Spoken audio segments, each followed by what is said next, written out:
Time for sports. Myra, there was a lot of excitement overnight. People staying up late, pulling all-nighters to watch the Canada semi-final. I went to bed. Glad I did, AJ. 14 straight years Canada has won a medal at the World Junior Tournament, and a bronze medal is as good as it's going to get this time. The boys lost in spectacular fashion in the semifinals, thumped 5-1 by their American rivals. Well, maybe Seth Jones was onto something when he said the Americans were the team to beat at this tournament. They were definitely better.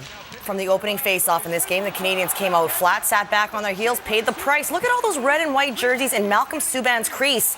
They provide the perfect screen for Jake McCabe's shot. 1-0 USA just over 7 minutes in. Captain America carried the team on his shoulders today.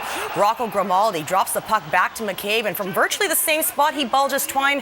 2-0 US lead from bad to worse in the middle frame. John Gaudreau opts to shoot. That was the right call. 3-zip. Americans running away with this one, and backstop by arguably the best goalie at the tournament. John Gibson denies Ryan Strome on the doorstep. Gibson was perfect until Ty Ratty deposited his own rebound in the third. A whistle was blown, strange and confusing goal, but we're going to take it because it's the only one we scored. John Gaudreau added a fifth, beating Jordan Binnington, who came in for relief of Subban. For the second straight year, Canada loses in the semi-finals. Maybe we could have done more, but at the end of the day, he made big saves, and we didn't play a 60-minute game. That's what we had to do, and they're moving on. We're not. I don't know. I mean, we didn't have our legs going at the start of the game, and they came out as hard. I don't know if it's. There's no real excuses to be made. I think we just had to obviously come out better there. When you look at it, it probably comes down to the start. We didn't have the start that we wanted, and obviously gave the Americans a lot of time and space with the puck. And I just think the word today was reactionary. We weren't on the puck like we were against the Russians. We allowed them to have it, control it, and ultimately that start of the game, I think, got us in a hole that we weren't able to recover from. Well, the USA is moving on to face Philip Forsberg and Team Sweden in the gold medal matchup. Now, despite blowing a 2-goal lead, the defending champions managed to relegate the Russians to the bronze medal game with a 3-2 shootout victory. Mikhail Grigorenko blew the roof off the building when he tied the game halfway through the third period. Sebastian Kohlberg spoiled the celebrations when he beat Russian netminder Andrei Vasilevsky with a pretty backhand move. Now, if you are interested at all, 5 a.m. on Saturday, Sweden defends their gold medal against the USA. Well, with the WHL trade deadline just 7 days away, the Victoria Royals made some moves to bolster their beat-up lineup.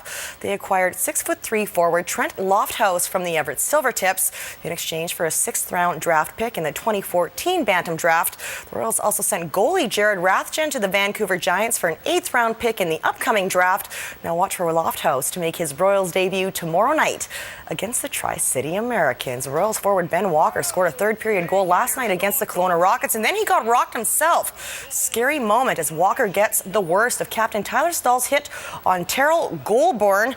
Walker was taken off on a stretcher but returned home with the team today. He'll be looked at by the team medical staff to determine a timeline to return to the lineup.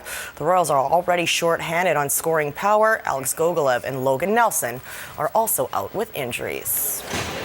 Well, how about this little princess? A pink princess at the Big Stick in Duncan last night, armed with Barbie, as the Grizzlies took on the Cowichan Valley Capitals. Well, the Grizz open the scoring in this one. Puck is mishandled by Caps keeper Connor Lecouve. David Mazarek takes full advantage. 1-0 Grizzlies second period. After another goalie gaffe, this time it's Grizzlies' Brady Rollo. Trying to Cowichan's Jesse Maher with the Plowman's effort. It's 1-1. 48 seconds later, though, Grizzlies get a weird one. Credit Leo Fitzgerald with the goal, but Cowichan's going to tie this in the third. They win it in overtime on a goal by Steen Cooper.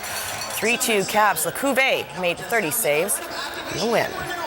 Well, another day, another round of negotiations between the NHL and the Players Association, and again, no real progress to report.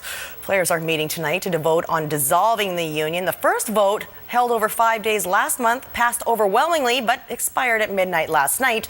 It's now 100 days without NHL hockey and counting. HENRIK, SEDIN and some of the Canucks still continue to condition at UBC. Dan Hamhuis, Chris Higgins were among those who are staying in game shape. Now, in case the two sides do come to an agreement by the imposed Friday deadline of next Friday, now the fans, like the Canucks players now seem unfazed by the ups and downs. Messages coming out of the New York City boardrooms. You gotta have two parties that want to make a deal to get it done, and I'm hoping they can get it done. But again, I've seen things happen that it wouldn't surprise me if it doesn't happen. So that's the way it is. If it's going to happen, it's going to happen here in the next 10 days or so. So I want to make sure we're ready, and if things move along, the training camp will be shortened up. It'll be really intense and right into games. So just want to make sure the body's ready for that challenge. Well, from the rinks to the links, golf season may still be a few months away, but for the serious players on Vancouver Island, golf season never really ends. And it's just beginning for Darren Griff. The Nanaimo native is a fixture at the driving range at the Nanaimo Golf Club. He had his first job picking balls here when he was 9. This is where you'll find the 42-year-old keeping his game in check for his job as a professional tour player. Griff has spent some time on the nationwide tour, the Canadian tour, and the Asian tour. He's currently en route to Thailand today to try his luck again overseas. With the game exploding in Asia, competition at Q School is going to be stiff.